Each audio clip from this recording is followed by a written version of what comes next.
नमस्ते सर्वांना, मी ममता तुमचं या चॅनलमध्ये खूप स्वागत करते। सर्वात आधी मला सवयच लागलेली की किचनमध्ये आल्यानंतर आधी किचन ओटा साफ करून घ्यायचा। तो साफ जरी असेल तर मी साफ करूनच घेते, त्यानंतरच मी पदार्थाला चालू करते।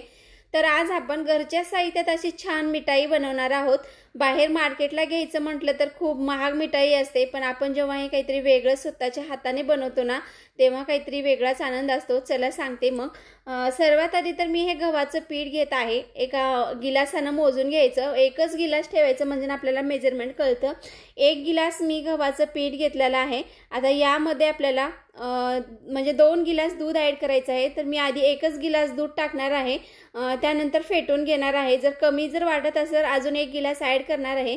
आधी याला असं फेटून घेते, हे बघा असं। मग दूध पुरणार नाही म्हणून मी अजून 1 गिलास दूध ॲड केलेलं यामध्ये। आता याला पण छान असं फेटून घ्यायचं। एकदम छान असं फेटून झाल्यानंतर आता आपल्याला काय करायचं, याला झाकण ठेवून एक 10 मिनिटांसाठी ठेवून द्यायचं। एकदम छान असं पीठ बनतं, तुम्ही बघू शकता। जास्त पातळ नाही, घट्ट नाही, म्हणजे 1 गिलासला 2 गिलास दूध टाकून द्यायचं। झाकण ठेवून याला मी 10 मिनिटांसाठी आता याला साईडला ठेवून देते। त्यानंतर आपल्याला पाक करून घ्यायचा आहे। तर ज्या गिलासाने मी गव्हाचं पीठ घेतलं आहे ना, त्याच गिलासाने अर्धा गिलास साखर घेतलेली आहे, तुम्ही बघू शकता। आणि यामध्ये आता आपल्याला थोडंसं पाणी टाकायचं आहे। ज्या गिलासाने मी दूध घेतलं होतं ना, त्याच गिलासाने अर्धा गिलास पाणी टाकलेलं आहे। पाणी फक्त एवढंच टाकायचं की साखर त्यामध्ये भिजली गेली पाहिजे। त्यानंतर गॅस पेटवून गॅसवरती कढई ठेवते आणि या पाकामध्ये ना मी आता थोडंसं कलर ॲड करणार आहे। कलर ॲड केले की मिठाईला छान कलर येतं। तुम्हाला आवडत असतं तर टाका, नाही टाकलं तरी चालतं, पण मी तुम्हाला दाखवायचं एकदम छान दिसायला पाहिजे म्हणून मी टाकलेलं आहे। आणि एकदम असं उठाळून वाटते म्हणून कलर ॲड करायचं। मार्केटला पण असंच मिठाईमध्ये कलर टाकून त्याने ठेवतात, म्हणून कलर बाज असं आपली मिठाई दिसते। मग त्यानंतर याला उकळी येऊ द्यायचं। छान उकळी आले की यामध्ये थोडीशी विलायची टाकायचं। मी एकच विलायची टाकलेली आहे, तुम्ही बघू शकता। त्यानंतर आता हे पाक तयार झालं कसं चेक करायचं, असं बोटावरती घ्यायचं।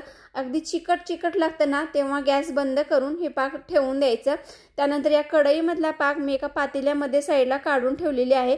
आणि त्यानंतर कढई छान असं घासून घेऊन तीच कढई रिपीट मी यूज करणार आहे, तुम्ही बघू शकता। कढईमध्ये 3 चम्मच तूप टाकायचं। गॅस एकदम बारीक ठेवायचं, फुल करायचं नाही, कारण फुल केल्यानंतर तूप एकदम कडकडीत होतं। कडकडीत तूप लागणार नाही आपल्याला, फक्त नॉर्मल गरम तूप लागतं। त्यानंतर तूप गरम झाले की जे गव्हाच्या पिठामध्ये दूध टाकून मिश्रण तयार केलं होतं ना आपण, ते मिश्रण यामध्ये टाकून द्यायचं आणि एक 5 मिनिट छान याला भाजून घ्यायचं, गॅस बारीक ठेवूनच। छान हे भाजल्यानंतर एकदम असा गोळा येतं, तुम्हाला समजून जाईल की जेव्हा ते एकत्र येतं सर्व तूप या पिठामध्ये ऑब्झर्व झाले की आपण समजून जायचं की हा पीठ खूप छान भाजलेला आहे। कलर याचं एकदम अगदी चेंज होऊन जातं, याला पिवळा कलर येतो ऑटोमॅटिकच। तुम्हाला पुढे दिसेलच याचा कलर कसा चेंज होतो ते। हे बघा एकदम छान असं लोणीसारखं मऊ मऊ झालेलं आहे हे पीठ। हे भाजलेल्या पिठामध्ये आपल्याला आता अर्धी वाटी रवा ॲड करायचा आहे।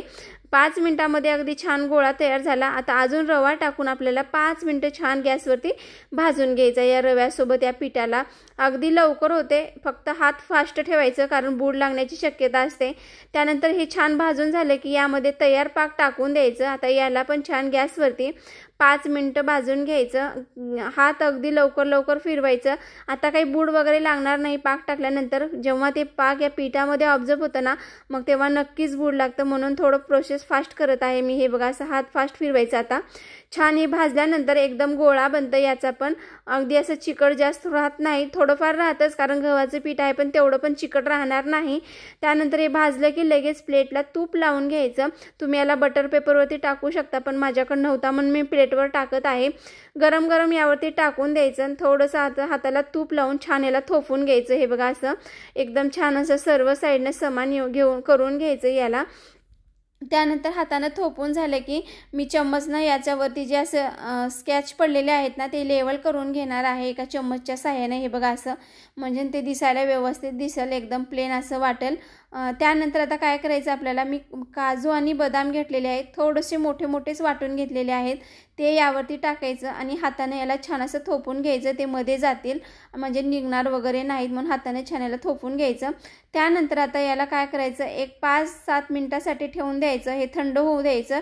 एकदम थंड झाल्यानंतर त्याच्या वड्या पाडायचं, नाहीतरी मग ती चिटकून बसतं खाली। वडी पाडल्यानंतर आपण लगेच काढायला जातो, म्हणून एक 5 मिनिटं थंड झाल्यानंतर याला पिझ्झा कटरनं तुम्हाला हव्या त्या आकारमध्ये मिक्सरमध्ये याचे वड्या पाडून घेऊ शकता तुम्ही।